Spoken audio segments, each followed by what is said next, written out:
जय श्री कृष्ण। ओम नमो भगवते वासुदेवाय। नमस्कार दोस्तों, स्वागत है आप सभी का हमारे चैनल भक्ति ज्ञान में। दोस्तों, आज मैं आपको कार्तिक मास महात्म के 8वें अध्याय की कथा सुना रहा हूँ। देवर्षि नारद बोले, हे महाराज, अब मैं कार्तिक व्रतों की उद्यापन विधि संक्षेप में कहता हूँ। कार्तिक की शुक्ल पक्ष की चतुर्दशी के दिन उद्यापन करें। तुलसी के ऊपर मंडप के चारों द्वारों पर मिट्टी के बने हुए पुण्यशील, सुशील, जय और विजय चारों ओर अनेक रंगों से सुशोभित सर्वतोभद्र मंडल चक्र बनावे। उसके ऊपर नारियल रखकर एक सुंदर कलश स्थापित करें। फिर वहां विष्णु भगवान की स्थापना करके पूजा कर और चतुर्दशी का भक्ति पूर्वक शांत भाव और सावधानता से उपवास करें। गुरु जी की आज्ञा से भगवान की स्वर्णमयी प्रतिमा का पूजन कर अनेक प्रकार के भोग अर्पण करें। रात्रि में जागरण और कीर्तन व प्रातः काल उठकर नित्य नैमित्तिक कर्म करें। इसके पश्चात हवन कर ब्राह्मणों को भोजन करावें और अपनी सामर्थ्य के अनुसार दक्षिणा दें। वैकुंठ चतुर्दशी के दिन व्रत करे तो इससे वैकुंठ मिलता है। इस प्रकार श्रद्धा पूर्वक व्रत करके पूर्णमासी के दिन स्त्री सहित ब्राह्मणों को निमंत्रण दें। फिर उनको खीर, फल आदि अन्न का भोजन करावे तथा अतो देवा इन मंत्रों से तिल और खीर का हवन करावें। फिर यथाशक्ति दक्षिणा दे और नमस्कार करें। भगवान तुलसी, देवताओं व कपिला गौ का पूजन करें। फिर गुरु को सपत्नीक वस्त्र आभूषण देकर क्षमा प्रार्थना करें कि आप प्रसन्न हो, ताकि भगवान भी मेरे ऊपर कृपा करें और व्रत के प्रभाव से मेरे पाप नष्ट हो जाएं।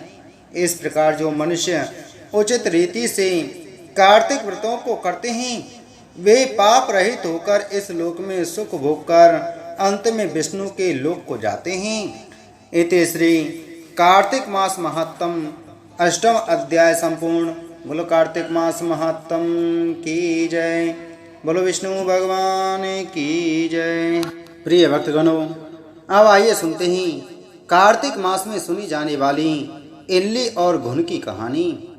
एक समय की बात है, एक इल्ली और घुन था। इल्ली बोली, आओ घुन, कार्तिक स्नान करें। घुन बोला, तो ही कार्तिक स्नान कर ले, मैं तो नहीं करूँगा। बाद में इल्ली तो राजा की लड़की के पल्ले के लगकर कार्तिक स्नान करती। घुन ने कार्तिक स्नान नहीं किया। बाद में दोनों मर गई। इसके बाद में इल्ली के कार्तिक स्नान के पुण्य के कारण राजा के घर जन्म हुआ और घुन राजा के घर गधा बन गया। राजा ने बेटी के विवाह का सावा निकाला। बेटी ससुराल जाने लगी तो उसने अपनी पालकी रुकवाई और राजा से कहा, यह गधा मुझे चाहिए। तब राजा ने कहा, यह मत ले, चाहे और धन दौलत ले ले, पर लड़की नहीं मानी। मुझे तो यही चाहिए। गधे को रथ के बांध दिया तो गधा दौड़ने लगा। महल में पहुंचने पर गधे को महल के नीचे बांध दिया। जब लड़की नीचे उतरती तो गधा कहता, मुझे पानी पिला दे। तब लड़की ने कहा, मैंने पहले ही कहा था कार्तिक स्नान कर ले, पर तूने कहा था मैं तो बाजरा खाऊंगा और ठंडा ठंडा पानी पीऊंगा। इनको बातें करते करते राजा ने सुन लिया।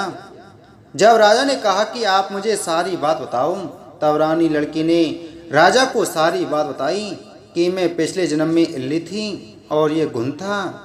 तब मैंने कहा, तू भी कार्तिक नहा ले, पर वह नहीं नहाया। अत्यंत प्रसन्न मन से कार्तिक स्नान कर दोनों ने दान पुण्य किया और सारी नगरी में कहलवा दिया कि सब कार्तिक स्नान कर नहाया हुआ पानी घुन के ऊपर डालेंगे, जिससे घुन की मोक्ष हुई।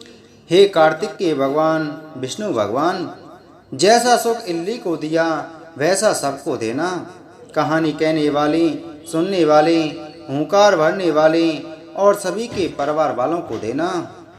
बोलो विष्णु भगवान की जय।